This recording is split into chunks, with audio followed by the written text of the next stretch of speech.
Alhamdulillah nahmaduhu wa nasta'inuhu wa nastaghfiruh wa na'udzu billahi min syururi anfusina wa sayyiati a'malina may yahdihillahu fala mudhillalah wa may yudlil fala hadiyalah.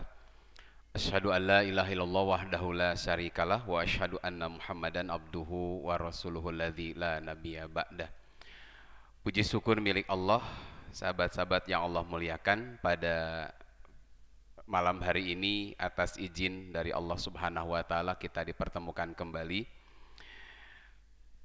di dalam satu ayat yang di minggu-minggu kemarin sering disampaikan oleh para khatib, para ustadz. Allah berfirman, a'udzubillahi minasyaitonirrajim, inna a'toina kal kausar, sesungguhnya kami telah memberikan kepadamu nikmat yang banyak, karunia yang banyak.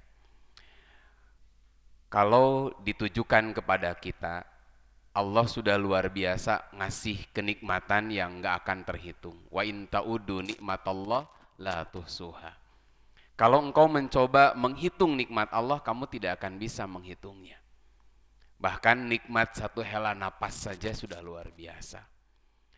2 tahun yang lalu di kita, bukan 2 tahun ya, setahun yang lalu mungkin, tahun 2021, sempat kita itu kesulitan mencari oksigen kan. Sampai dulu bapak mertua itu kan bisnisnya di perikanan ya. Itu nggak akan bisa ngejual ikan kalau tidak ada tabung oksigen. Nah kemarin tabung oksigennya seep kuno Covid. Ternyata luar biasa sulitnya untuk menemukan tabung oksigen. Menunjukkan enaknya menghirup napas ini luar biasa. Makanya Allah memberikan kepadamu karunia yang banyak. Tadi disebutkan, wa in ta'udu ni'matallah, bila kamu mencoba menghitung nikmat Allah, la tuhsuha, enggak akan pernah kamu bisa menghitungnya. Luar biasa, itu baru satu tarikan napas oksigen. Belum lagi berkedip. Sok cobaan, bisa ngatur berkedip tidak? Bisa ngatur berkedip? Cobaan sok ngicep ayeuna bareng satu, nah terus ngicep deui bisa nggak? Bisa, tapi coba seharian ngatur ngicep ripuh, ngicep sih ya. Terus tuh kita kayaknya sehari-hari kita ripuh lah, harus mengatur kita berkedip. Tapi luar biasa kita masih bicara semacam ini, kita masih berkedip dengan nikmat, bahkan menarik napas dengan nikmat. Apalagi luar biasa teman-teman, sahabat-sahabat bisa hadir di tempat ini dalam keadaan sehat. Di antara kesehatan tuh ketika peredaran darah ini lancar. Saya ngobrol di salah satu masjid ya, yang masjidnya itu rata-rata penghuninya memang jamaah-jamaah senior lah gitu. Saya nggak tega nyebut kolot lah, senior saja. Cuma apa yang mereka ceritakan tuh luar biasa. Jadi kalau kita sering berkunjung ke masjid-masjid yang senior-senior itu wisata rohani. Kenapa? Karena rata-rata yang diceritakan tuh akang terapi di rumah sakit mana gitu. Tensi sabaraha, asmur kumaha, asmur asam urat gitu. Kolesterol bagaimana? Itu yang ditanya semua begitu. Bahkan datang ada bapak-bapak, Ustaz, doakan ya Bapak, dibuka bajunya itu tapak disayat di sini, operasi, saya baru diambil batu empedu, yang ini saya Ustadz baru mau terapi saraf kejepit, yang ini pasang ring jantung. Ternyata luar biasa itu, pasang ring jantung itu karena ada penyumbatan aliran darahnya ke jantung. Kemarin beberapa hari yang lalu saya menjenguk salah satu jamaah yang luar biasa oleh Allah diuji, mudah-mudahan Allah memberikan kesembuhan kepada beliau. Kedua kakinya itu sudah hampir gosong. Kenapa? Karena si darah itu ketika sampai ke bawah itu nggak bisa naik lagi ke atas. Gitu istilahnya kalau bahasa awamnya. Itu si darah tuh bisa naik di kaluhur. Sehingga membeku di sini jadi hitam gitu. Makanya luar biasa, teman-teman bisa datang ke sini menghirup udara segar, kemudian ini jantung berdetak itu normal, peredaran darah lancar, ini luar biasa. Makanya pantas Allah berfirman, inna a'toina kal kausar. Maka Allah menuntut fasalli li rabbika wanhar. Dirikan solatmu, dirikan solat karena Tuhanmu. Ini yang mungkin jadi bahasan malam kita malam hari ini. Karena wanhar sudah kemarin ya. Minimal tidak kurban milu-milu nyate lah gitu, lumayan. Gitu. Jadi luar biasa banyak romantikanya, termasuk mudah-mudahan di SIP Pemuda Hijrah ini sudah mulai siar sembelihan yang ihsan. Sudah dibahas ya di beberapa pertemuan yang lalu. Ustadz Hanan pernah mengundang juga guru kami, Ustadz Surya, supaya siar menyembelih itu bukan sekedar mengandalkan keberanian. Saya sudah jadi penyembelih itu 2009. Saya belum sampai saat ini belum pernah menyembelih seekor ayam satupun, belum pernah. Jadi saya belum pernah menyembelih ayam, tapi langsung kena domba jeung sapi. Nah, karena di tempat kami itu nggak ada sesepuh, akhirnya kan, Ustaz silahkan Jo, mencit. Padahal saya belum pernah menyembelih ayam pun belum pernah. Golok saja tidak punya. Makanya dengan golok seadanya, berbekal keberanian, untung paeh, gitu. Jadi luar biasa. Makanya disampaikan kepada ahlinya, kata ahlinya tuh, Ustadz tidak berperi kesapian ini. Bukankah dalam hadis sudah jelas, apabila kalian menyembelih maka sembelihlah dengan cara yang ihsan, cara yang baik. Begitu. Makanya dari situlah kemudian sudah baru 2015 kalau tidak, 2015 2016 lah. Mengenal 2017, 2018 mulai punya alat dipinjemin, tapi tetap hanya modal keberanian, tapi lumayan alat sudah bagus, tapi teknik belum belajar gitu. Ya akhirnya belum sempurna, baru 2019 kesinilah sudah mulai sempurna melaksanakan sunnah.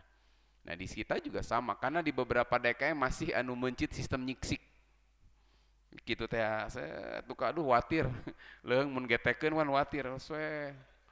Nah wanhar lirobbika, kalau sebelumnya pasoli lirobbika.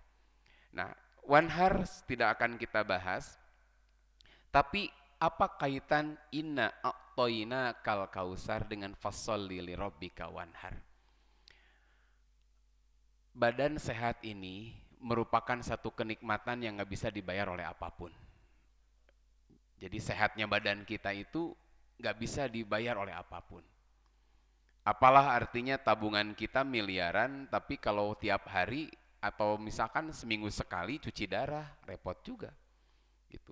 Kita punya uang miliaran. Apa artinya rumah kita besar tetapi kita sakit, nggak bisa menikmati.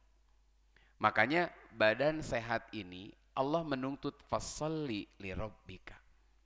Wujud rasa syukur kita, dirikan sholat karena Tuhanmu. Nah makanya cara syukuran mah simple.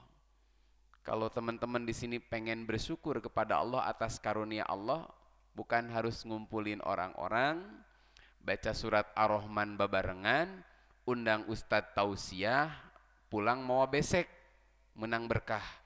Nah itu kan definisi syukuran di kita mah begitu. Satu saat diundang syukuran teu cai-cai acan, atau hanya ada sekedar air saja, pulang tepan langsung protes. Masa syukuran kayak gini ya? Bala-bala teu keluar, gehu eueuh. Bahkan hilal comroh saja tidak namprak gitu. Jadi hanya air saja. Orang kebayang yang namanya syukuran itu begitu. Padahal bentuk bersyukur itu adalah fasholli lirabbika. Dirikan sholatmu karena Tuhanmu. Saya beri contoh begini. Rasulullah SAW, beliau sudah pasti masuk surga. Sudah dijamin oleh Allah masuk surga. Allah ampuni dosa-dosanya yang telah lalu dan yang akan datang. Gitu. Padahal Rasul itu nggak pernah berbuat kesalahan, dosa gitu. Kalaupun berbuat kesalahan, oleh Allah ditegur, diluruskan segera. Beliau luar biasa.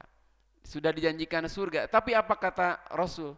Ketika beliau sholat, sampai kaki beliau itu, ya tapat taro itu pecah-pecah. Mirip urang lah gitu. Disintegrasi antar suku lah. Ya perpecahan suku maksudnya. Ya disintegrasi itu.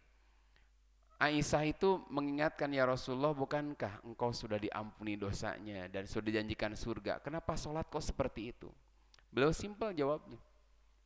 Afala akunu abdan syakura. Apa tidak boleh aku ini menjadi hamba yang bersyukur?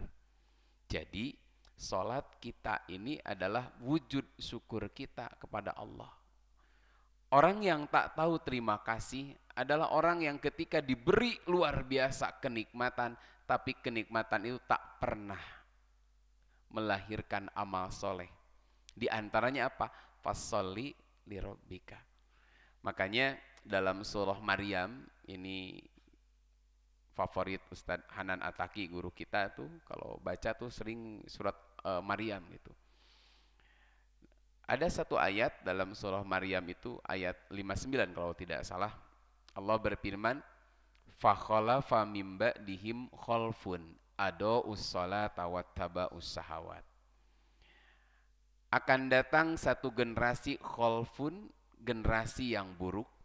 Jadi dalam bahasa Arab tuh ada khalaf, ada khalfun. Secara bahasa sama artinya belakang. Seperti al-kalbu khalfal babi. Anjing di belakang pintu. Khalf. Artinya khalaf ini sesuatu yang datang nanti belakangan. Nah, ketika disebut khalaf, maka generasi yang datang itu generasi yang baik. Makanya kita sering dengar ada ulama salaf, ada ulama khalfun, ulama khalaf. Ulama khalaf. Bukan ulama khalfun, tapi ulama khalaf. Nah, di dalam ayat ini fakhalafa mim ba'dihim khalfun. Akan datang satu generasi khalfun yang buruk. Di antara generasi yang buruk itu adalah ada'us sholata. Satu generasi yang ada'us sholah. Mereka sudah menyia-nyiakan sholat, menganggap sepele bab sholat. Ini kepada siapa ditujukan? Kepada orang Islam. Dan orang kafir malah sholat atuh. Kita, generasi kita sekarang. Nah, pertanyaannya, apakah generasi khalfun itu adalah kita? Gitu. Sejaman dengan kita, atau anak-anak kita, cucu kita, atau sudah lewat gitu. Tinggal kita coba timbang, apa yang dimaksud ada'us sholata. Satu, ada yang mengatakan ada'us sholatu, dia muslim tapi nggak pernah sholat.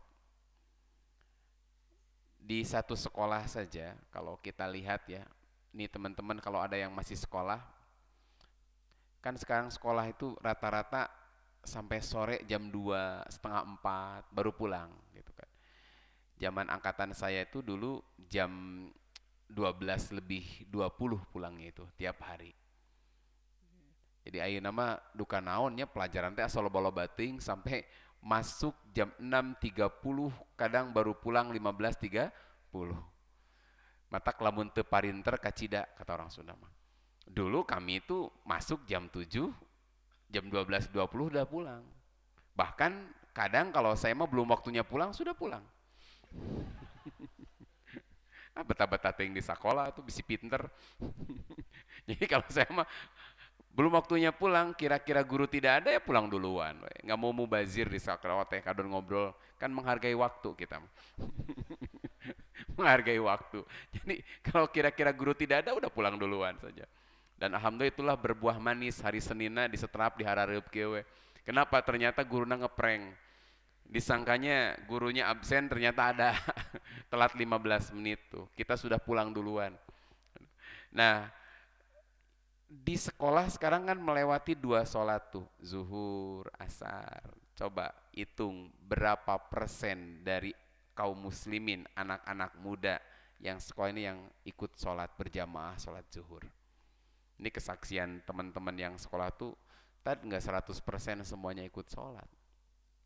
Pada tuh muslim, gitu. Makanya pantas tadi datang satu generasi yang ada'us sholat.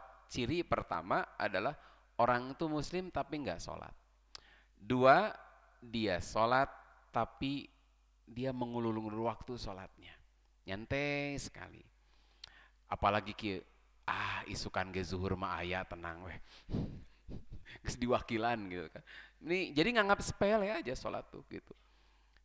Jadi kadang kalaupun sholat nanti ditelat-telat, injury time baru sholat gitu.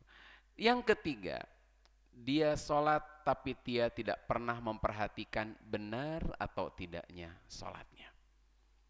Nah ini sering saya sampaikan di teman-teman yang pernah ikut kajian bersama saya. Dulu saya sampaikan hadis riwayat Imam Bukhari. Ketika ada orang sholat, beres sholat, dia menemui Nabi. Tapi apa kata Nabi? Irji fasolli fa innaka lam tusolli. Ulangi sholatmu karena kamu belum sholat. Ini luar biasa. Orang ini sudah sholat. Tapi kata Nabi, ulangi sholatmu karena kamu belum sholat. Sampai orang ini memulai lagi sholatnya. Beres sholat datang lagi ke Nabi. Apa kata Nabi?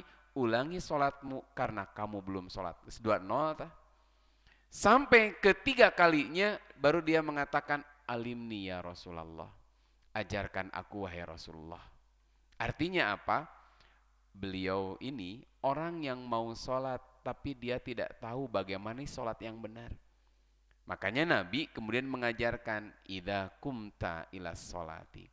Bila engkau mau sholat, maka faas bigil wudu'a. Ini yang termasuk nanti masuk bahasan kita nanti. Bila engkau mau sholat, sempurnakan wudu. Kenapa harus sempurnanya wudu? Sholat yang baik berawal dari bersuci yang baik. Bersuci yang baik di sini adalah apa? Wudunya yang baik. Nabi itu jarang marah orangnya. Tapi satu saat ketika ada orang yang mohon maaf, wudunya itu cepat. Mungkin karena lirusuhihi gitu. Karena rusuh gitu. Kan ada, saya ngelihat ada anak-anak zaman dulu yang hidup sekarang ya. Kalau anak ini anak-anak sekarang, ini anak-anak zaman dulu yang hidup sekarang. Itu kadang-kadang wudu tuh kalau tangannya dibuka nih, ini bajunya dising-singkan, betul ya, dising-singkan? Ya disingsatin lah gitu. Gini kan. Itu hanya sampai sini saja. Nah, kaki pun sama. Kadang-kadang ada air, cuman gini punten kakinya cuman gini aja. Ser, aduh, ini indah pisan gitu. Aduh. Jadi bukan mencuci, itu membasahi kaki. Padahal perintah agama itu bukan membasahi kaki, membasahi tangan, tapi mencuci tangan, mencuci kaki. Saya pernah sampaikan, Allah menyentuh hati manusia ketika memerintahkan berwudu. Kenapa? Yang ditujunya ya ayyuhalladzina amanu, wahai orang-orang beriman. Jadi akidah ini, sentuhan akidah. Beda, saya pernah bahas dulu lah. Mudah-mudahan teman-teman di sini belum lupa gitu. Karena kan kalau kelompok jibring barho repot gitu. Ngaji ngabring bubar poho kabehanana gitu. Jadi bedanya kalau dulu saya pernah bahas hadas dengan najis. Ya. Kalau wudhu itu menghilangkan hadas apa menghilangkan najis? Hadas. Wudhu itu menghilangkan hadas.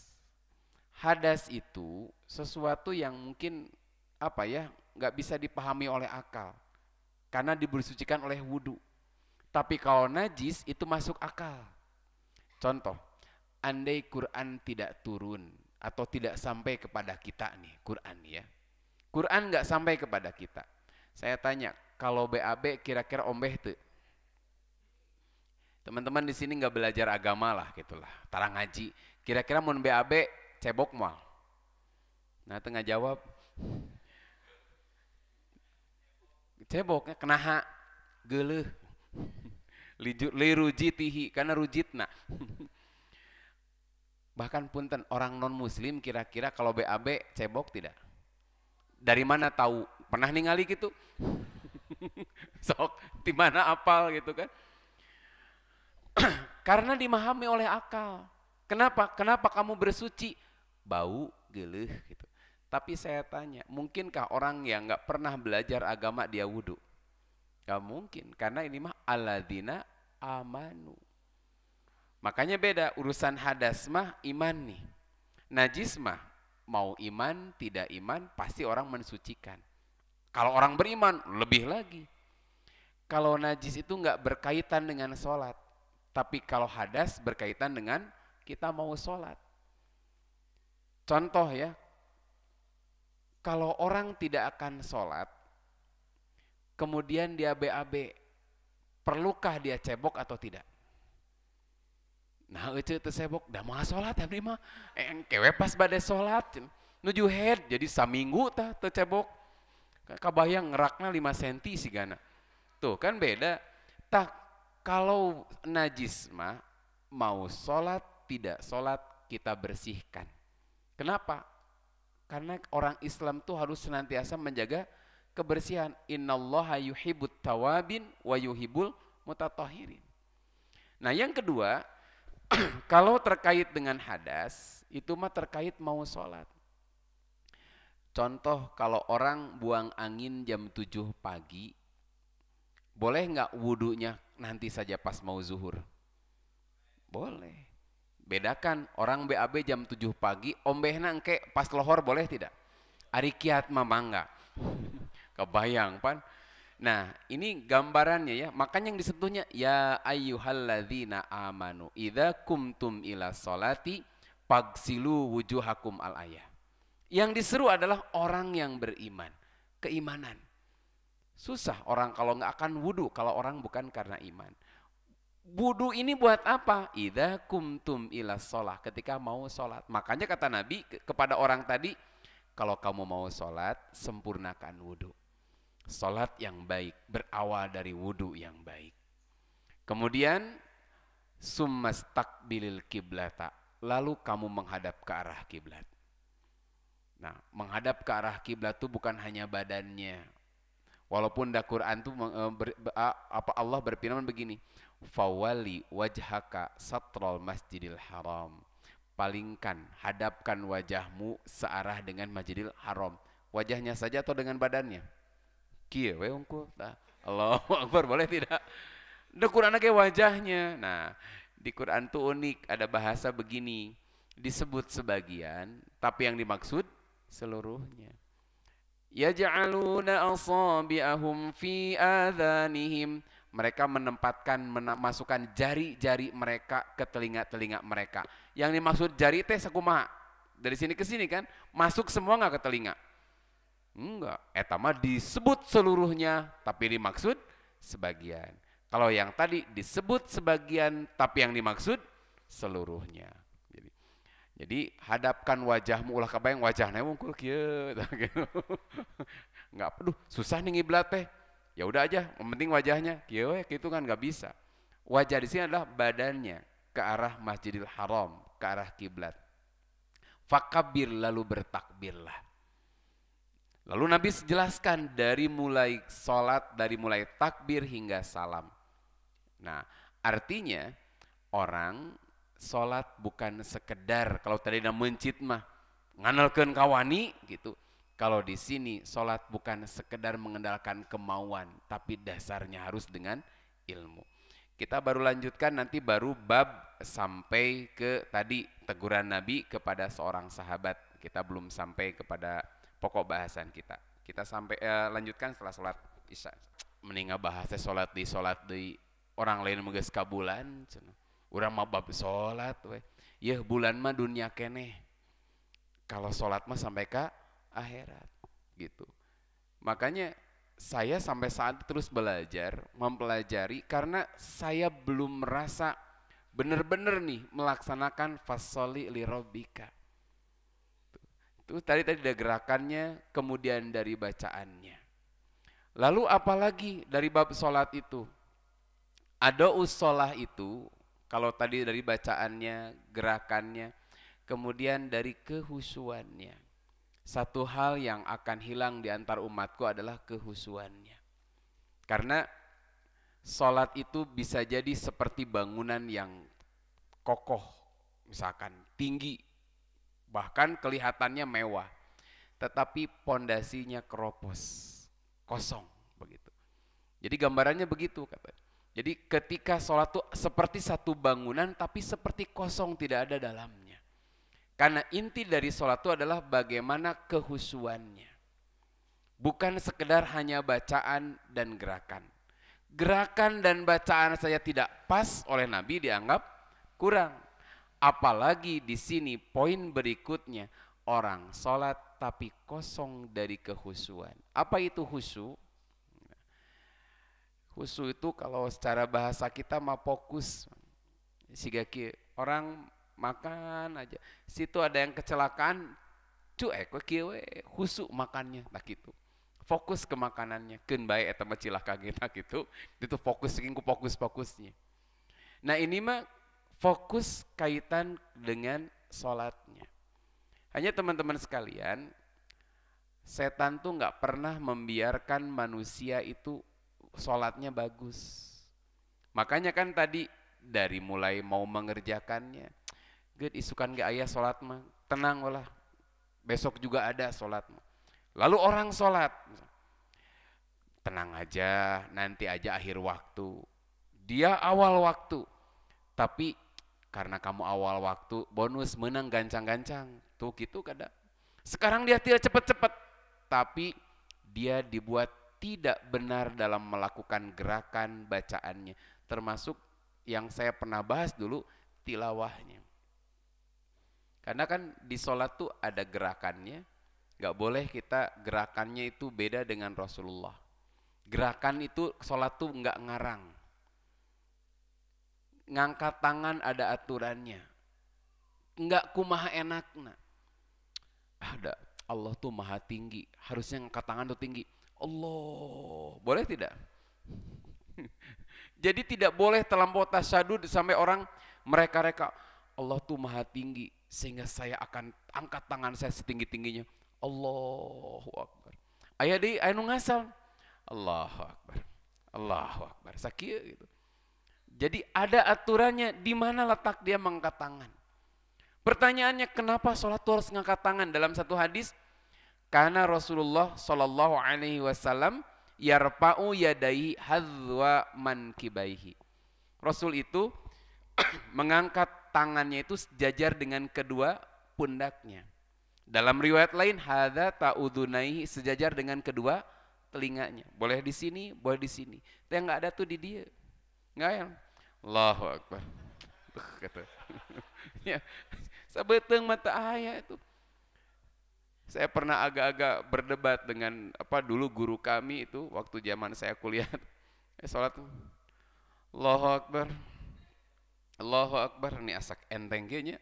Saya tanya, Ustaz ari meraktekeun kana Rasulullah yarfa'u yadai hadwaman kibaihi kumaha? Gitu saja. Saya emang enggak mencela ustadznya, cuman prakteknya bagaimana? Kalau saya begini benar tuh? Benar. Oh ya udah, terima kasih gitu. Saya mempraktekkan sejajar ini atau lebih atas. Nah, kalau lebih atas lagi ini tidak ada. Duh. Tapi di kita coba badu gerakannya sampai Allah. Sami Allah. Ayah ya teh. Pernah lihat ya sokelnya Sami Allah. Dikepretkeun gitu. Memang ieu teh beratnya berapa kilo sih tangan kita itu? Memang pakai barbel gitu. Sampai Allah Sami Allah. Siga nu horoream teh. Karena kadang-kadang pandangan, bahkan saya pernah sampaikan sikap kaki saja. Dulu guru kami itu sangat luar biasa. Kaki salah saja dicarekan tuh. Ya, menghadap kiblat tuh dengan kakinya. Di kita, mohon maaf kakinya begini nih. Ini kalau di ini ya, kamera mendekat tinggal ini gini. Jadi ini tengiblat, satu ke sana, satu ke sana. Tapi kakan kalau ada kita meluruskan, rapatkan, kalau begini gimana rapatnya? Kalau begini kan bisa rapat tuh. Walaupun rapat tuh bukan berarti ngudag-ngudag suku batur gitu. Ngudag, udah pakai nyaman. Ayo ieu kieu es gitu. Ayo ngudag-ngudag kan. Itu nggak nyaman, jabaning kesrak. Di sini tuh kakinya tuh sudah ada disintegrasi kan. Kan nggak atul gitu-gitu, udah gue suku bat. Jadi tuh mah kieu Allahu Akbar. Iya, yang penting mah iya rapat. Yang rapat itu bukan hanya kaki. Tapi apa? Ini juga pundak. Mungkin nggak pundak rapat? Sok kumaha. Yang sebetulnya kalau kita sholat rapat tuh, yang rapat tuh pundak atau siku. Dalam pundak mah kudu kieu tuh set kadu kararieu tak kieu set rapat. Makanya ada ulama yang mengatakan rapat itu lain kudu rapat. Kieu nepi karek takbir ge hese Allahu Akbar saking rapatna. Tapi rapat nyaman kita melakukan gerakan sholat tidak mungkin ada dimasuki orang lagi. Bukan sekedar ngejar-ngejar kaki kudu rapeutkeun da biasana rakaat ka hiji wungkul gitu teh. Rakaat berikutna geus batu rating naon getek nah gitu kan. Nah, makanya kan harus ada kehusuannya tadi. Makanya mengangkat tangan gimana, kemudian menyimpan tangan. ada yang di sini. Kalau saya sih nyamannya seperti ini, bukan hanya nyaman karena ada dalilnya. Di bawah dada, di atas pusar. Beliau memegangkan tangannya itu ke apa namanya itu pergelangan, ini telapak tangan, rusgun, saidun. Jadi ada 3. 1 kapun, rusgun, saidun. Jadi di sini. Beliau tuh lebih enak kalau saya di sini. Bukan masalah lebih enak dan lebih nyaman, ini ada dalilnya. Ada juga yang ala sodrihi itu dipahami di dia. Jadi di dia. Ada yang lebih atas. Ada yang lebih atas di kieu. Allahu Akbar. Kalau begini asa ada dalil yang lain, Rasul itu bukan sekedar menyimpan tangan kanan di atas tangan kiri. Karena bab sholat itu bukan sekedar satu hadis. Rasul ketika sholat menyimpan tangan kanan di atas tangan kiri, ada kira bisa tuh. Nah, Allahu Akbar. Nah, tangan kanan di atas tangan kiri. Makanya nggak satu dalil kan. Sampai pada gerakan ini tuh terdiri dari beberapa dalil. Ada juga yang di dia, Allahu Akbar. Free kick kemudian. Di dia gerak. Ya Allah tuh angkat tuh saeutik. Tapi cobanya kalau kita di sini begini, coba turunkan ke bawah, itu rasa tuh udah lain. Udah nggak enak saja. Kau beri kikiwan mau, wah udah nggak enak. Sini. Tuh. Kaki lurus. Apakah selebar apa? Coba kalau kita rapatkan begini. Atau kayak Robert Baden-Powell. Pramuka gini ya. Membikin berapa sudut? 45 derajat. Nah, tapi ketika maju jalan nanti tekilnya. Makanya kalau sholat mah lurus. Ini kalau lurus begini, ketika sujud tuh nggak berubah sebetulnya kaki itu. Kalau kita lurus begini ya. Tapi orang teman-teman kita yang sholatnya begini, ketika sujud kumaha? Gini nggak kakinya? Tidak kan? Pasti lurus. Makanya yang pas itu lurus. Pandangan itu ke tempat sujudnya. Dia takbir, menyimpan tangan kanan di atas tangan kiri. Kemudian ketika dulu ruku itu begini. Tasbih. Nah, seperti tasbih itu. Begini. Lalu disimpan di antara 2 lututnya atau 2 pahanya. Gini ruku tuh. Siga lumayan golep baretomu. Lalu umirna anadoa aidiana ala rukabina. Lalu kami diperintah menyimpan tangan kami pada lutut-lutut kami. Jadi sebelumnya begini, siga nurek golep gitu. Nah, lalu ketika sujud, kalau saya lebih memilih yang lutut dulu, kemudian wajah atau tangan dulu? Tangan, kemudian wajah. Ada satu pendapat juga, hadisnya juga ada, tangan dulu, lutut, kemudian wajah. Yang tidak boleh wajah dulu. Cobian. Itu di luar tanggung jawab saya. Ini kalau Anda sujud wajah dulu. Itu ada 2. Tapi tergantung nanti mohon maaf. Ada yang kakinya cedera. Lututnya cedera. Itu bisa jadi ketika sujud tangan dulu kemudian lutut. Atau bahasa Jermannya bayuhyuh. Lintuh. Badannya sudah gede, ketika turun tuh kalau lutut dulu, rek-rek, aduh ripuh gitu kan. Makanya pelan-pelan gitu kan. Kemudian sudah tangannya, lutut, wajah. Makanya kalau hemat saya 2 dalil ini sebetulnya bisa diamalkan tergantung kondisi. Hanya kalau kita lihat dari dalil sebelumnya, itu yang lebih kuat menurut kami lutut dulu, kemudian tangan, kemudian wajah. Ketika berdiri, mana dulu yang diangkat? Lutut dulu atau tangan dulu? Tangan dulu, lutut, wajah. Allah mah udah mencek bahasa Indonesia, sudah mengatur keserasian. Ketika bangkit, wajah berurutan, tangan, lutut. Maka saya lebih memilih yang ini. Jadi lutut dulu, tangan, wajah. Berdiri, wajah, tangan, lutut. Nah, kalau yang tangan dulu kemudian lutut, biasanya ketika bangkit, dia bangkit wajah dulu, kemudian lutut, kemudian tangan. Makanya karena gitu susah ada istilahnya duduk istirahat. Jadi ada yang duduk istirahat dulu, baru kemudian tangannya menekan, lalu kakinya ngangkat dan berdiri.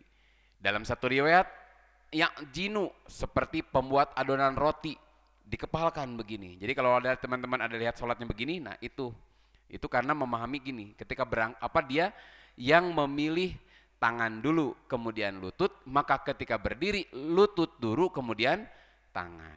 Wajah ti heula atuh mah nya. Tok ayeuna nempel keneh ari geus kaluhur kumaha carana atuh. Nah, dari gerakannya harus pas dengan apa yang Nabi kerjakan. Perbedaan pendapatnya sedikit. Dulu pernah saya bahas, gerakan tuh nggak banyak perbedaan pendapat. Paling tadi perbedaan pendapat tuh ketika turun sujud ada lutut dulu, ada tangan dulu. Duduk antara dua sujud, hemat saya sama. Sujud juga sama. Saya belum lihat ada cara lain sujud. Misalkan satu tangan di sini, satu tangan ke hareup, moal aya. Komo sujud na bari kieu hiji, nggak akan ada tuh. Sujud sama. Kaki yang berbeda nanti ada yang berpendapat ketika sujud kedua tumit dirapatkan. Rapat seperti Syekh Albani menguatkan begini. Yang lain sesuai dengan lutut gitu.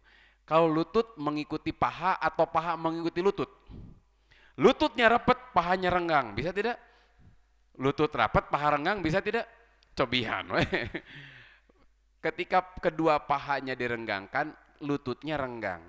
Kemudian telapak kaki mengikuti lututnya. Saya lebih memilih yang ini. Itu jadi kaki itu jari-jari kaki dihadapkan ke arah kiblat. Walaupun teman-teman yang lain ada juga yang merapatkan dua tumit. Kedua-duanya ada, bisa. Nanti ada lagi pendapat berikutnya dalam gerakan tuh kaitan dengan isyarat dengan telunjuk. Tahiyat duduknya sama. Ada nggak ada tahiyat yang miringnya, yang kan miringnya ke sini, ya miringnya ka dieu, nah hati balik gitu. Mohon habis mah variasi gitu. Salat mentong make variasi, udah gitu. Ya variasi baru, bosen kadinya wae abdi mah dibalikeun ka dieu. Nanti yang berbeda kaitan ada yang berisyarat sejak tasyahud at-tahiyatul. Jadi at-tahiyatulillah washolawatu wattaibatu atau at-tahiyatul mubarakatus sholawatut taibatu. Ada beberapa redaksi tentang tahiyat. Ada yang pas illallah, ada yang digerak-gerakan begini dari sejak awal. Ini masing-masing ada dalilnya. Karena ada satu hadis, aku kata Wa'il melihat Rasulullah itu berisyarat dengan telunjuknya.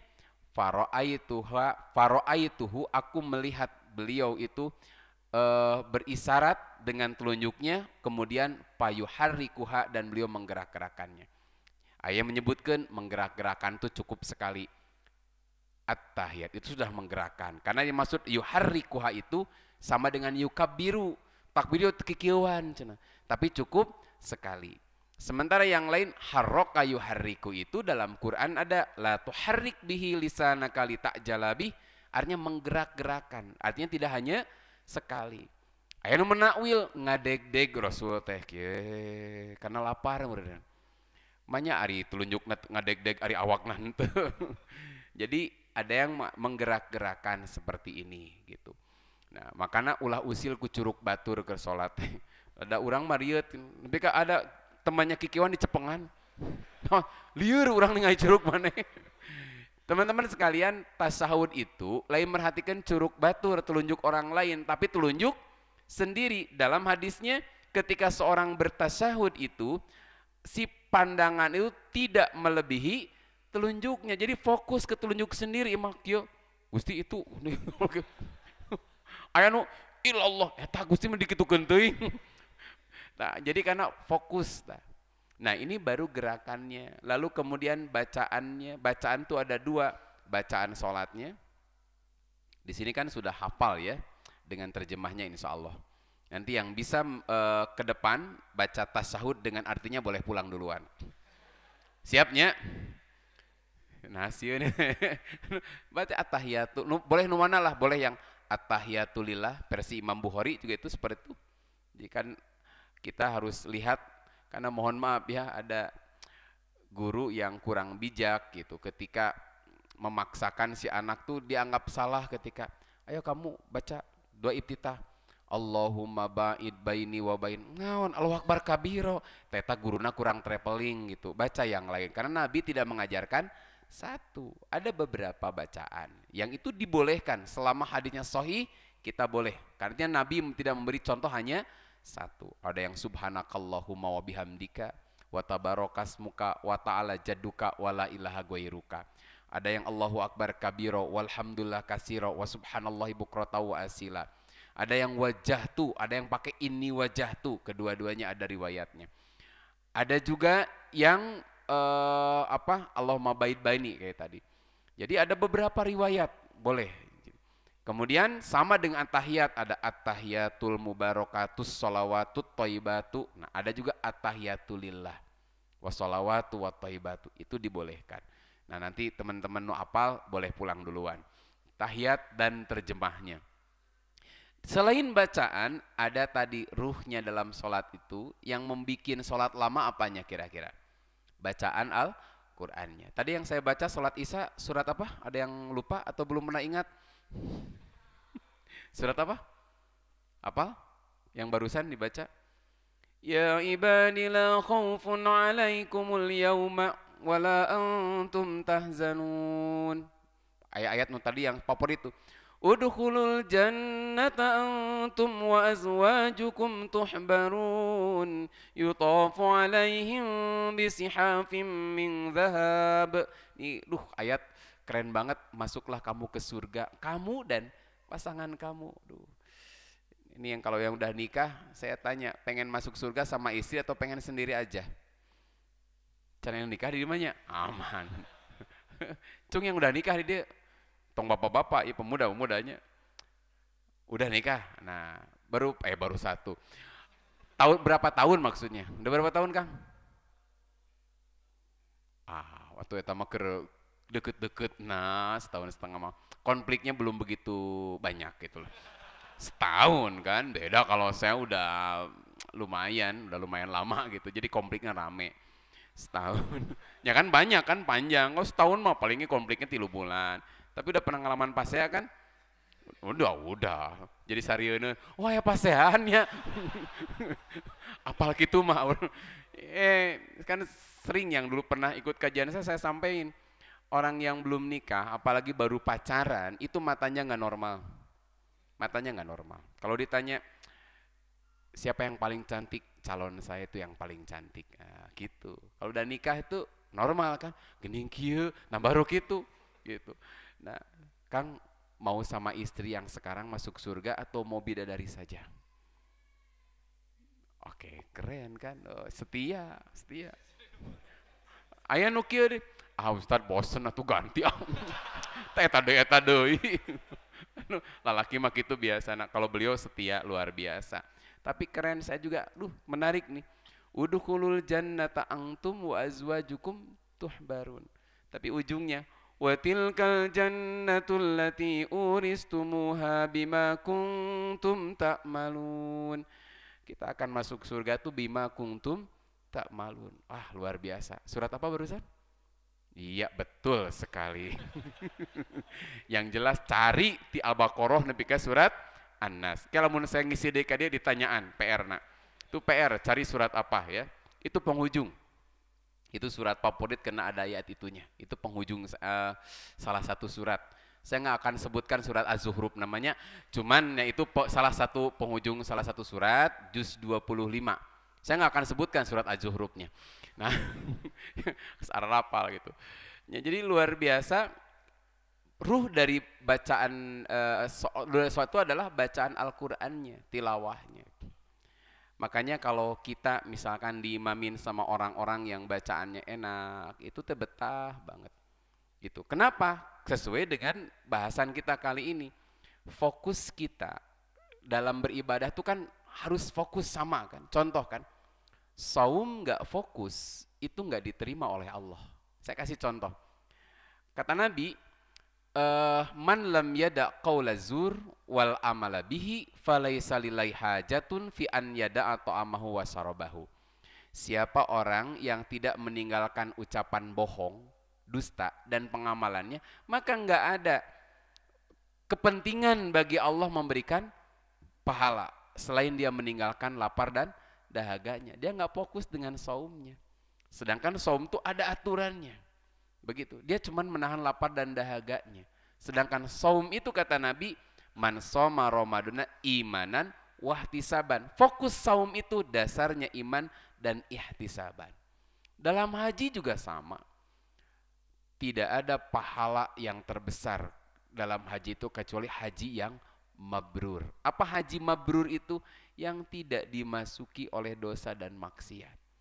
Jadi fokus di hajinya, atimul hajja wal umrota lillah. Lillahnya fokusnya. Dalam sedekah sama gitu. Fokus dalam sedekah mah bukan sekedar kencelengnya. Ini kenceleng sedekah subuh. Tetapi apa? Yang paling pokok adalah lillahnya. Jadi sedekah itu fokusnya satu, masukkan atau sedekahkan satu harta atau harta kita dari hasil usaha yang baik. Karena Rasul menyampaikan innallaha thayyibun la yaqbalu illa thayyiban. Allah tuh maha bersih. Tidak akan menerima kecuali dari sesuatu yang bersih. Allah nggak akan nerima sedekah dari min gulul kalau tidak. Wala sodaqotan min gululin. Nggak ada, tidak diterima sodakoh dari gulul. Gulul itu kalau bahasa sekarang tuh hasil korupsi lah. Mau diterima kok Allah. Maka kalau di sini ada mana kamera? Nah, ada sedekah subuh gitunya. Ini proyek langit. Kenapa disebut proyek langitnya? Lain langit-langit iya. Artinya kata Nabi, mana kosot sodakotun min malin. Sedekah nggak akan mengurangi harta seseorang. Karena harta kita yang hakiki bukan yang di dompet kita. Itu baru milik. Milik kita. Belum tentu jadi harta kita sesungguhnya. Bahasa mudahnya, milik belum tentu jadi rejeki. Milik belum tentu jadi rejeki. Ini air, kalau disedain di sini, berarti udah milik saya nih. Udah milik saya, tapi belum tentu rejeki saya. Saya lupa nggak minum pulang, ke panitia, ke MC gitu. Itu rezekinya. Gitu. Nah, jadi rejeki sesungguhnya itu adalah apa yang dia sudah makan, sudah minum, apa yang dia pakai, dan apa yang dia sedekahkan. Harta kita bukan apa yang kita miliki, tapi apa yang sudah kita tabungkan nanti. Bahasanya proyek langit. Artinya tembus ke langit nanti. Sampereun jaga cek urang Sunda mah. Nah, ketika sedekah pun butuh keikhlasan. Butuh fokus dari apa usaha yang halal. Nah, terutama sholat. Kata Nabi, sholat itu imaduddin. Tiangnya agama gitu. Bahkan disebutkan, bila seseorang benar sholatnya, baik seluruh amalnya. Bagaimana mungkin satu yang menjadi tiang, kalau bahasa Bang Haji Roma Irama gitu. Beliau mengatakan tuh, sholat tuh ibarat kayak nomor 1, yang lainnya 00 di belakangnya gitu. Ikutin 0000, begitu banyak nolna nomor hijina teh aya. Makanya kita sangat hafal hadisna, cek urang Sunda geus katambul lah. Awaluma yuhasabu, amal yang nanti pertama kali dihisab oleh Allah adalah apa? Salatnya. Tadi hitunganana dari mulai gerakannya, bacaannya, tilawahnya, kemudian kehusuannya. Gitu. Kenapa? Karena yang menjadi ruh dari salat itu dan nilai salat itu ditentukan dari sisi khusyuk atau tidaknya. Makanya dalam satu surat, ini saya nggak akan beritahu ini Al-Mu'minun ya. Allah berfirman, Qad aflahal mu'minun. Sungguh beruntung kita menjadi orang beriman itu. Apa sih beruntungnya? Ujungnya ayat ke-11, 10-11 kalau tidak salah. Ulaika humul warisun. Orang beriman itu mereka akan menjadi pewaris. Pewaris siapa? Alladzina yarisunal firdaus. Mereka akan jadi pewaris surga firdaus, hum fiha khalidun, kekal di dalamnya. Tapi iman itu bukan sekedar pengakuan. Kita bahas kemarin di pertemuan sebelumnya. Iman bukan sekedar pengakuan. Rabbunallah, Tuhan saya Allah. Tapi butuh pembuktian. Di antara gambaran pembuktian keimanan itu adalah alladzina hum fi salatihim khashi'un. Orang-orang yang khusyuk dalam salatnya. Bukan sekedar mengerjakan salat, tapi khusyuk dalam salatnya. Seperti apa khusyuk dalam salat itu? Nah, khusyuk dalam salat mohon maaf bukan berarti fokus nepi ka teu apal nanaon, teu katengan naon, tidak mendengar apa-apa. Sampai bacaan imam pun tidak terdengar saking fokusnya. Batur geus salam mah nama kieu keneh we. Bukan begitu. Sare eta mah. Ya kemarin tuh yang viral Idul Fitri kan. Pas Allahu Akbar. Allahu Akbar. Raruku mana teh? Allahu Akbar. Sudah mereka sudah sujud duduk. Ning kieu Gusti ning narang tunggul. Nah itu berarti nggak fokus tuh. Udah nggak fokus tuh. Jadi kebayang pan ya Allahu Akbar mereka nggak fokus. Bahkan ada yang saking fokusnya orang lain geus bubar, dia masih duduk. Kieu we tahu. Khusyuk bukan begitu. Khusyuk itu ada yang mengartikan as-sukun, tenang, bukan sukun pepelakan di orang ya, bukan. Tenang. At-tadzallul itu merendahkan diri di hadapan Allah. Makanya apabila hatinya sudah tenang, khusyuk, maka akan membuat tenang seluruh tubuhnya. Makanya saya bagi dua, secara akidah, kekhusyuan itu adalah lihat dalam Al-Baqarah, alladzina yadhunnuna annahum mulaqu rabbihim wa annahum ilaihi raji'un. Orang khusyuk itu adalah yang yakin dia bertemu dengan Tuhannya dan akan kembali kepada Tuhannya. Maka kalau kita sholat yakin bertemu dengan Allah, kira-kira apa yang dilakukan? Puntennya, ya muka ka dieu, beda aya bajuan ke muka kita. Sholat kieu we. Allahu Akbar. Kira-kira depan Pak Jokowi mau begini tidak? Tidak kan? Orang tuh rapih, kancingkeun. Kalau bisa dimasukkan kan? Oh, gitu. Kalau saya udah susah dimasukkan ke dalam. Kenapa? Ini sudah bunga. Kemung di tengah. Dulu six pack enak, one pack enak mah. Jadi misalkan orang rapih sekali, jangankan ketemu presiden lah. Kalau ke undangan lihat teman-teman jadi bagian penerima tamu, kira-kira berani pakai kaos oblong tuh? Ngahaja di kopeahan, pakai baju rapi, kan? Nutara pakai si nyong gitu. Ini si nyong pakai semprotkeun gajen naon we.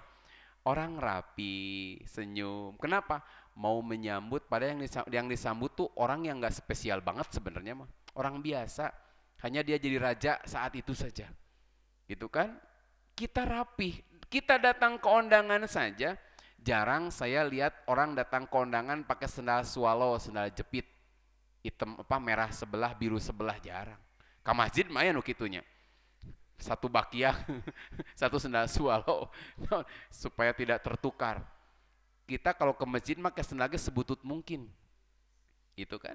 Kopeah geus butut si sarung sudah teu ieu gitu. Kalau orang mau datang ke masjid seada-adanya. Tapi kalau ke undangan luar biasa kerennya. Bahkan kalau perempuan alis dilempeng-lempengin, ini dimerahin, eyeshadow, blush on, pokoknya mah udah lah, ya moronyoy berem burahai, sudah bergincu, keren sekali. Ingin tampil perfect di hadapan orang yang mengundang. Kita diundang sama Kang Emil saja, misalkan atau sama Pak Jokowi saja, rapi, ada protokolernya kan, minimal pakai jas atau pakai batik gitu. Tapi tinggali menghadap Allah Sang Pencipta. Pakai sarung, kaos oblong, gambar semen 3 roda. Punten bukan iklan. Berarti kan, ya Allah, komo pakai celana pas deket handap nanti berat bersih 12 kilo, pan gawat eta. Pas deket celana nanya, tulisan berat bersih 12 kilo, kabayang orang nu macana gitu kan. Terus baca kaos oblong, gambar ogoh-ogoh Bali. Pan kita tiap, apalagi bagian belakang nanti gambar singa nuker calangap teh, jadi reuas gitu. Gambar tangkorak. Anu Penemeus anu albumnya Burger Kill teh. Gombor ka dieu kita. Atuh anu parapatan Rebek teh. Rebel misalkan aing pendukung atau I am the hell generation. Salat keren. Kan salatnya keren kan? Makanya kalau kita menghadap orang yang kita hormati saja, masuk sekolah aja rapih kan? Ini nggak boleh dikeluarin, masuk pakai beberapa bahasa Indonesianya sabuk, wah setut belum pakai sabuk, rapih gitu kan. Rambut juga kan nggak sembarangan kan. Dulu saya korban guru gitu. Dulu kan rambut lamun can sakieu makan can dipotong. Makanya kumaha carana dijepit, dinaonnya disembunyikan, tapi tetap kan, wah kan dia wah gunting gitu. Dulu kenapa? Saking harus rapi. Itu baru menghadap guru gitu loh. Ini mah bukan guru lagi, bukan pemimpin lagi, Allah sang pencipta. Maka kehusuan itu tadi yang pertama, engkau yakin akan bertemu dengan Tuhanmu. Sehingga kalau orang ketemu dengan orang yang dihormati, dirindukan. Kita diundang oleh Pak Presiden, akan menerima penghargaan. 2 bulan yang akan datang, pan gladi resikna geus ti ayeuna. Wah, luar biasa gitunya. Pengen kita teh segera ke hari itu kan. Jangankan gitu, meet and greet nya dengan artis. Misalkan non BTS non anu keur rame teh behind the scene atau artis, saya ngelihat orang luar biasanya waktu siapa teh Suju Super Junior kalau tidak salah, nuker zaman beberapa tahun yang lalu ke band-band Koreaan Melanda gitu. Itu sampai luar biasa, ompel nangis-nangis gitu. Saya mah dulu zaman ikut nonton konser Raihan, itu teh band kepret Raihan mah dari Malaysia, itu ahwat-ahwat yang berjilbab itu memperebutkan foto yang ditandatangan, bukan foto, poster yang ditandatangan, luar biasa. Padahal cuman gitu doang gitu. Teh seperti itu orang antusiasnya karena ada kesenangan kepada artis favorit. Jangankan gitu kan, saya pernah nonton di YouTube Kang Ariel Noah saja. Dia pura-pura jadi pelayan toko. Itu teh histerisnya luar biasa. Kang minta foto Kang. Apalagi misalkan dia dapat kesempatan ketemu artis favoritnya. Nanti 2 minggu lagi dia ketemu, misalkan 1 hari bersama artis ini luar biasa bahagianya. Kita artis cantang tuh pisurgaun. Tapi coba kita mau ketemu Allah nih. Salat itu ketika Rasulullah SAW Isra dan Mi'raj itu kergalau kan. Kita pernah bahas dulu. Apa galaunya? Ditinggalkan wafat oleh istri tercinta Khadijah radhiyallahu anha, ditinggalkan oleh pamannya yang menjadi termasuk soko guru perjuangan Islam saat itu, backingna Nabi harita kan. Jadi waduh, sudah mah jatuh tertimpa tangga teh, ini hilang, ini coba hilang lagi. Maka Allah menghibur. Makanya di antara hikmah dari Isra Mi'raj itu litasliyah, menghibur Nabi supaya kuat. Kalau engkau mengandalkan seorang manusia sebagai penghiburmu, penguat hatimu, pendamping perjuanganmu, kelak besok lusa dia akan mati. Lamun ngarasa regreg, merasa tenang gara-gara ada istri, besok lusa ia akan tidak ada, meninggalkan kamu. Kamu merasa nyaman, ada yang membacking, jadi backing perjuanganmu. Ada Abu Thalib yang jadi backingmu, menghalangi gangguan orang-orang kafir, besok lusa dia akan mati. Tapi kalau kamu berpegang pada Allah, Allah itu tidak akan pernah mati. Allah menguatkan kan. Nah, pulang Isra Mi'raj menang oleh sholat. Artinya apa? Sholat itu channel yang bisa bersambung antara seorang hamba kepada Allah. Makanya ada bahasa berbisik ke bumi tapi terdengar ke langit. Sedekahnya di bumi tapi amalna nyampe ke langit. Matak areusia nu can daftar ieu dara daftar. Sedekah subuh proyek langit, tampung amalanmu di sini tah. Tampung amalan itu maksudnya uangnya. Ini kotak sedekah apa infak? Infaknya kalau sedekah kayak bisa senyum. Seri tiap ketemu ini senyum. Kenaon teh senyum? Gak punya uang saya mah. Seri we, kan sodako. Dia sudah senyum sebelumnya. 1 senti ke kanan, 1 senti ke kiri. Matak dibalas senyumannya. Kenceleng nu baeud. KBG senyum kepada kita. Nah, kembali teman-teman sekalian, ketika seseorang tadi misalkan dia yakin ketemu dengan Tuhannya, sebagaimana kita kalau tadi ketemu dengan artis favorit kita, aktor favorit kita, kita akan merindukan hari itu ingin segera tiba. Cing, urang kana salat kitu henteu. Kuat hayang subuh, teu kuat, aduh. Saya pengen sholat, tapi kan naon, kebayang-bayang weh. Nah, jam sabar hanya gitu. Jam 8 Kang, geus teu kuat hayang sholat subuh. Aya nu kitu tadi dia. Aku rindu, nggak kuat pengen tahajud tuh. Tapi coba orang-orang yang nggak rindu mah, geus maghrib deui, ih Gusti, tah gitu. Kok nggak kerasa udah isya lagi. Jadi beban kita mah.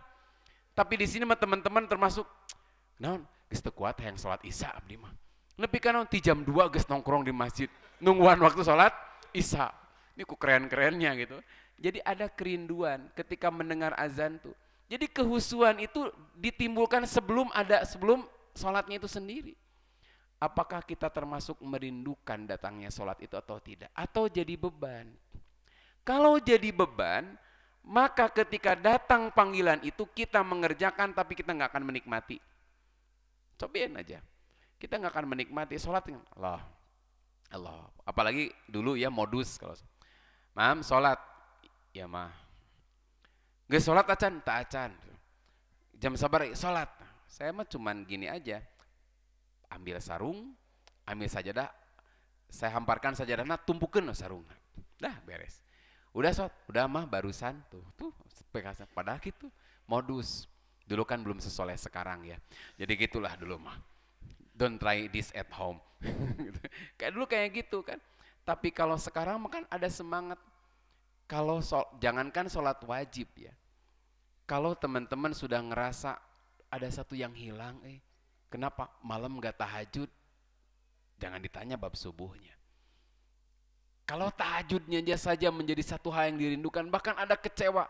Ya Allah, Gusti, kesiangan, kecewa gitu. Kan teman-teman tipe-tipe yang kecewa kalau bangun kesiangan kan? Nyatu itu kadang ngahulang bener tuh. Jadi kalau kita bangun kesiangan tuh kecewa banget. Ya Allah, meni asa. Karena belum tentu nanti malam saya masih bisa tahajud. Tapi orang-orang yang sudah alladzina yadzunnuna annahum mulaku rabbihim wa annahum ilaihi rajiun, ketika mau tahajud tuh rindu sekali. Karena apa? Ini adalah channel saluran yang Allah buka komunikasi seorang hamba dengan Allah. Makanya saya kutip perkataannya Dr. Jailul Akbar ya. Kalau Anda sedang banyak galau, loba sempit hati, loba masalah, coba berbanyak sujud dan perlama sujudnya. Kenapa? Sujud itu berbisik ke bumi tapi terdengar ke langit. Luar biasa. Makanya kalau kita udah sampai di situ, anugerah banget. Saya kalau sudah punya anak misalkan, anak saya tuh udah perhatian ke sholatnya tuh. Sudah pakai mukena pada azan belum, itu luar biasa. Kalau teman-teman belum azan sudah siap-siap kemana? Udah gak kuat aku pengen sholat berjamaah. Wah keren banget. Iya mah sholat mal kayak selo Bandung ngawakilan wah repot lah mah. Udah repot tuh. Makanya kehusuan dari sini dulu sikapnya. Kita yang termasuk yang menanti, menyambut atau jadi beban. Nah itu dulu gitu. Kenapa? Orang yang akan menikmati sholat itu ada yang merindukan. Kalau saya dulu kan anak band kia-kia-nya, nah, walaupun band kepret gitu. Orang tuh pengen dulu irahannya Guns N' Roses ke Indonesia gitu kan. GNR gitu. Anda mah generasi TikTok mah teu apal. Walaupun sekarang banyak juga di TikTok tuh Don't Cry, kemudian apa itu jadi terus Sweet Child O' Mine itu sering si gitarnya itu jadi jinglenya gitu loh. Merindukan bertahun-tahun. Maka ketika ternyata datang ke Indonesia dan kita punya tiket nonton konsernya, kita tuh akan menikmati banget. Bahkan kecewa kalau hanya bawain 5 lagu. Gitu kan. Wah, pengennya teh dari album gitu, dari mulai Appetite for Destruction sampai Spaghetti Incident tuh dibawain semua. Keren tuh. Nah, itu baru dia menikmati. Makanya kalau orang nih, teman-teman kan para perindu sholat ya. Kalau lagi Ramadan tuh yang dirindukan apa? 10 hari terakhir. Saya pengen sholat, apalagi imamnya bawain surat Ar-Rahman, Al-Waqi'ah, surat favorit ya. Kalau bahasa list, kalau dulu di band tuh list lagu nih. Kalau dulu saya nonton, kalau band Indonesia tuh pas band, itu mesti saya dulu usahain nonton tuh. Impresi, zaman jengah belum ada, Never Be Lonely, Red Light Shooter, kemudian Fontaine, kemudian nanti ada Bang Your Head, zaman angkatan jadul dulu kan. Kalau yang band-band sekarang nggak tahu lah. Itu mesti di list lagu kalau ada ini seneng banget. Wah, dibawain ya laguna tuh kan. Gitu. Kalau sekarang itu yang di Indonesia yang agak-agak mending tuh Padi sama Dewa. Ada lagu lagu kangen, lagu Kirana, lagu Roman Picisan, lagu Cinta kan membawamu kembali itu apa saya lupa tuh. Terus ada beberapa lagu yang itu list favorit saya, itu menikmati banget. Bahkan ketika baru main intronya, tek, keren langsung ngagorowok gitu. Kita gitu nggak ke sholat tuh. Pas gitu, Bismillahirrahmanirrahim. Yasin, rudat aing mah rudat. Naon? Panjang nih mah. Berarti udah nggak menikmati itu kan. Rudat mah Yasin ya, panjang alamat gitu kan. Apalagi baca Tabarakalladzi biyadihil mulk. Wah, iya mah rudat teh panjang 2 halaman tah. Itu beban gitu. Tapi ketika baca Ar-Rahman 'allamal Qur'an. Orang tuh wah Ar-Rahman, wah, antusias denger sampai akhir. Bahkan kalau imamnya misalkan baca begini, Kullu man 'alaiha fan wa yabqa wajhu rabbika dzul jalali wal ikram. Fabi ayyi ala'i rabbikuma tukadziban. Allahu Akbar. Takbir. Nah, gitu tuh. Atau yes takbir gitu. Nah, itu kelihatan dari sikapnya. Jadi kalau kita sudah benar-benar menikmati, merindukan, apalagi tadi kalau di band malis lagu, ini imamnya baca surat ini, itu favorit banget. Nikmat gitu. Wah, mau macain Ar-Rahman gitu. Bukan berarti yang lain nggak penting, tapi kan ada surat favorit yang kita dengar. Di kita mah baru enak, seneng, bahagia ketika Kul huwallahu ahad. Yes, ponok gitu kan. Komo Inna a'toinakal kausar. Tenang hati teh. Beres taraweh teh jang moal bekas setengah jam gitu. Nah, makanya dari sikap ini saja sudah kelihatan kita masuk yang mana nih. Kehusuan akan timbul dari awal dari kerinduan kita. Kenapa? Karena sholat itu kita menghadap Allah, maka kita akan lakukan yang terbaik. Jadi kalau kita ingin dapat khusyuk, apakah kita termasuk orang yang merindukan melakukan sholat itu? Kenapa harus rindu? Karena di situ channel saluran kita berkomunikasi dengan Rob sang pencipta kita. Makanya kalau kita tahu nih sholat itu menghadap Allah, maka apa yang kita lakukan? Tadi di awal, dia akan wudhu yang terbaik. Kan orang kalau ketemu pacar aja mandi heula, jarang orang kesangan bau baju kusut, bau kusut, banget sesehun, panggil jeung calon, itu nggak mungkin. Maka ketemu Allah berwudu cukup. Kalau mandi saya biasa subuh mandi dulu gitu. Kalau lagi ada sempat tuh mandi dulu, ngusahain. Supaya apa? Saya ingin sholat tahajud, sholat subuh saya itu dalam keadaan yang terbaik menghadap Allah. Pakai baju yang terbaik, nggak mesti harus baju koko, karena koko mah Cina eta. Baju yang terbaik gitu kan. Koko kan Cina, abdi baju akang eta naon gitu. Kalau ada minyak wangi sok ngamodal meuli atulah gitu. Mun teu nginjem nu sini nih kok tarason. Jadi anu seungit atulah ulah deui kepas batu Allah hiek Gusti ya Allah. Atuh teh husu gara-gara parfum urang parfum param kocok gitu. Tapi yang wangi. Kenapa? Wangi itu karena tadi menghadap orang yang spesial saja kita wangi, apalagi menghadap Allah. Kalau mau kena ulah nepi ka geus kena ku cimeting, tahu? Geus hideung gitu kacaman dipake keneh ya Allah. Apalagi mau kena Masjid Nurul Falah nu dipake, terus ku dekemet teu dicuci-cuci dipake pas takbir langsung bersin. Nah, jangan sampai begitu. Makanya mau kena yang terbaik. Kalau kita pengurus masjid mau kena tuh dari tata yang rapi, yang bersih. Kenapa? Ini kita menghadap Allah loh. Bukan menghadap pemimpin, bukan menghadap orang tua kita, bukan menghadap pacar gitu. Maka kehusuan dibangun sejak sebelum kita melaksanakan sholat. Lalu ketika sholatnya bagaimana supaya kita fokus? Satu tadi, gerakan harus sesuai dengan sunnah Nabi. Dua, ciri khusyuk itu kalau gerakan tuh antara bacaan dan gerakan itu mesti sama sinkron. Ciri nggak husu, bacaan dengan gerakan nggak sinkron. Contoh, ketika ruku maca Fatihah. Alhamdulillah, waladolin. Nah, ini waladolin, itu udah nggak fokus tuh. Yang sering saya sampaikan dulu, tahiyat jadi komat tuh udah nggak husu. Asyhadu an la ilaha illallah, hayalah sholah, hayalah falah, qad qomat. Allahu akbar, la ilaha illallah. Nah, jadi la ilaha illallah itu udah nggak husu, eta mah yakin. Ada orang Robik firli warhamni wa'afini kalau gitu kan Robik firli warhamhu wa'afihi wa'fu anhu wa'akrim nuzul. Nah, jadi doa jenazah gitu. Itu nyarambung. At-tahiyatul assalamualaikum warahmatullahi wabarakatuh. Asyhadu an la ilaha illallah wahdahu la syarikalah wa asyhadu anna Muhammadan abduhu wa rasuluh. Allahumma sholli ala Muhammad wa ala alihi Muhammad. Tuh jadi nyambungnya karena hamdalah jul.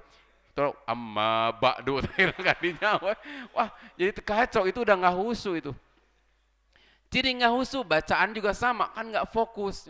Tina misalkan orang baca wasyamsi waduhaha wallaili ma, kan kita harusnya gitu, wasyamsi waduhaha wallaili idza yagsha wan nahari idza tajalla wa ma khalaqadz dzakara wal unsa. Nah, jadi ke dia gitu nyambung. Karena banyak nanti ada potensi surat-surat yang bisa kolaborasi atau medley. Mungkin ya, sangat mungkin itu nggak konsen tuh. Ada yang medley, ada yang idas sama'u fatarat wa idal kawakibu tasharat wa idal biharu fujirat wa idal kuburu bu'sirat alimat nafsum ma qaddamat wa akharat. Ya ayyuhal insanu innaka kadihun ila rabbika kadhan famulaki fa amma man utiya kitabahu biyamini fasawfa yuhasabu hisaban yasira. Nyambungna karena al-insikok itu kan medley, orang nggak tahu salah itu. Kenapa? Da makmumna kita apaleun menikmati we begitu. Padahal itu udah nggak fokus tuh. Jadi ketika bacaan dan gerakan harus sinkron. Nah, itu faktor dari gerakan dan bacaan. Lalu kehusuan itu timbul ketika kita memahami apa yang kita baca. Sehingga pikiran kita nggak sibuk. Ketika kita baca Allahu Akbar, Allah tuh maha besar, semuanya kecil, yang akbar tuh Allah. Maka pekerjaan kita, kesibukan kita berani tinggalkan karena fokus kepada Allah. Maka ketika baca Allahumma ba'id baini, Allahu Akbar kabiro, atau wajahtu, setiap untayan kata kita bisa memahaminya. Dari mulai ruku, sujud, kita memahami bacaan, itu membantu khusyuk fokus kita.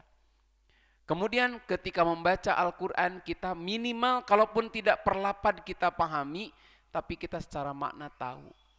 Kan orang nangis itu ada dua, nangis kulantan lila teuing, aya nangis karena kacepet, aya nangis karena geus teu kuat, mules pembukaan 10 Gus. Ya Allah Gusti, keringet dingin sudah keluar, kieu ya Allah teu beres-beres wae salat teh gitu kan. Ada yang memang karena menikmati. Nangis yang menikmati pun dua, karena lagunya, dua karena pemahamannya. Sok ada orang yang berzikir itu nangis bukan karena paham, laguna sedih. Subhanallah, alhamdulillah, wa la ilaha illallah, Allahu akbar. Coba baca. Subhanallah, alhamdulillah, wa la ilaha illallah, Allahu akbar. Kan lain. Allahumma inni as'aluka. Allahumma inni as'aluka. Beda kan? Nah, ada yang terbawa lagu.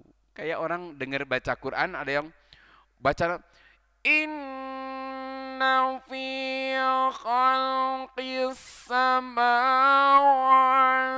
wal ardi. Misalkan lagu gitu jadi enakeun tuh ayat inna fis samawati wal ardi waqtilafil lail. Kan beda kan? Sentuhannya lain, berarti dia baru sampai lagunya, tapi lumayan.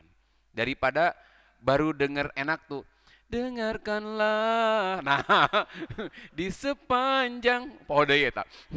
Sakitu-kitu nah, orang baru nangis dengar laguna Kangen Band misalkan baru meneteskan air mata gara-gara cinta sampai mati. Gitu. Kamu cinta satu malam, oh eta mah apa lagi gitu. Baru dengar laguna nu sedih, baru terus si jadi teh naon anu ke lagi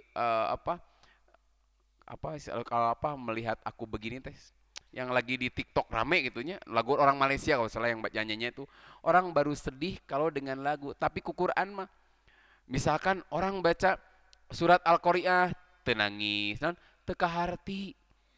Nah makanya membantu kehusuan tuh ketika memahami baik bacaan atau tilawahnya. Makanya bagi kita nih saya pun sama teman-teman juga mungkin samalah ada Ustadz lagi diajar kene. Saya masih belajar sampai sekarang sampai menemukan kenikmatan dalam sholat itu. Bagaimana caranya? Saya sampai sekarang terus mempelajari Al-Quran. Sehingga ketika baca surat ini saya paham nih. Apa sih yang Allah perintahkan kepada saya? Apa sih yang Allah sampaikan kepada saya? Ketika kita baca ini tersentuh. Sampai tersentuh itu kenapa? Ketika kita memahami apa yang kita baca. Nah ini pelajaran bagi kita. Nah ini membantu fokus kita. Kemudian yang membantu fokus kehusuan kita dalam sholat adalah kalau kita tanamkan ke dalam hati kita bahwa bisa jadi ini sholat yang terakhir. Setiap sholat siapa tahu subuh nanti saya sudah tidak ada. Maka isya ini harus menjadi isya yang terbaik. Kenapa? Karena kalau nanti subuh kita sudah tidak ada, lalu kita menutup dengan sholat yang enggak terbaik. Tadi saya katakan mungkin sholat kita sah. Sholat kita sudah memenuhi kewajiban, tapi tidak ada nilai di hadapan Allah karena kosong dari kehusuan. Dia mungkin menyebut nama Allah, tapi hatinya enggak ingat Allah. Dia mungkin membaca Al-Quran, tetapi apa yang dibaca tak membuat dia merasa takut kepada Allah.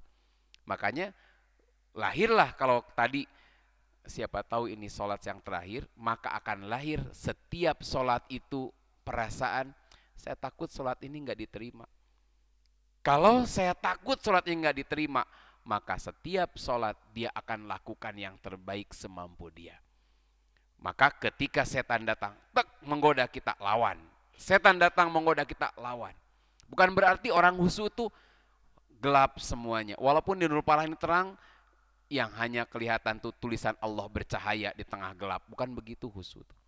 Bukan berarti nggak mendengar apa-apa, tapi fokus dia menikmati apa yang dia baca. Dia fokus ketika dia sholat tuh bahwa dia sedang sholat nih, sedang menghadap Allah. Bukan nggak kedengaran sesuatu, bukan dia berarti nggak melihat sesuatu. Nah maka nanti edisi nanti kita coba masuk. Setan tuh nggak pernah membiarkan orang sholatnya menikmati. Maka ketika sholat dalam satu hadis, Allahu Akbar, setan datang, ingat anu. Sehingga kadang segala sesuatu ingat kecuali sholatnya. Endingnya apa? Itu 2 rakaat, 3 rakaatnya. Pernah gitu tuh? Nah itu teh berarti tanda Anda kasurupan.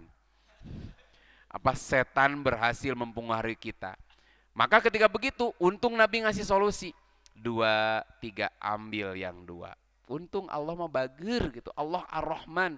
Ketika ada di posisi begitu, Allah masih sayang.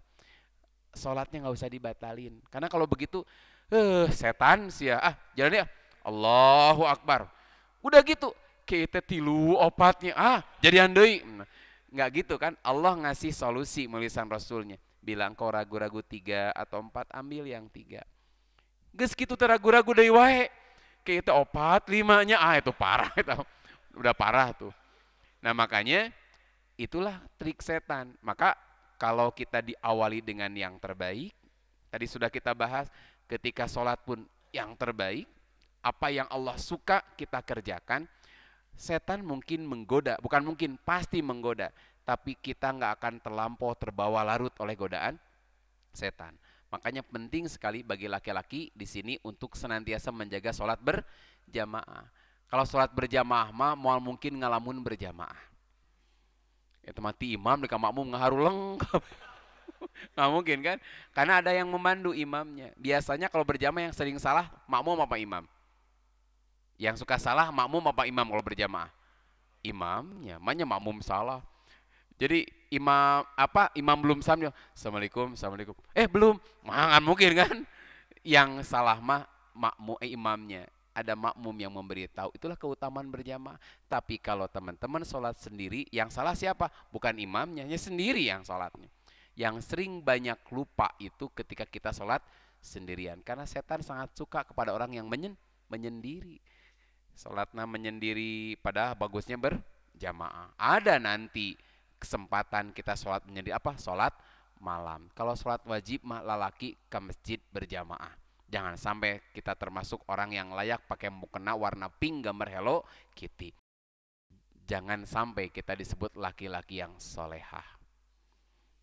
Cukup perempuan, istri yang solehah. Jangan ditambah oleh suami yang solehah. Ciri suami solehah tuh deket ke masjid tapi sholatnya senantiasa di rumah. Itulah tipe laki-laki dan suami yang solehah gitu. Karena sudah setengah 10 kurang, cukup barangkali. Mudah-mudahan ini masih edisi Stuntman insyaallah. Jadi mudah-mudahan di kesempatan lain kita sambung kembali, untuk melengkapi ilmunya bisa dilihat nanti di channel ustadz-ustadz yang lain. Ini mah ganjel lah, tambah sebel. Mudah-mudahan apa yang disampaikan ada guna dan manfaatnya. Mohon maaf andai kata ada hal yang kurang berkenan. Aku qouli hadza wa astagfirullahaladzim. Assalamualaikum warahmatullahi wabarakatuh.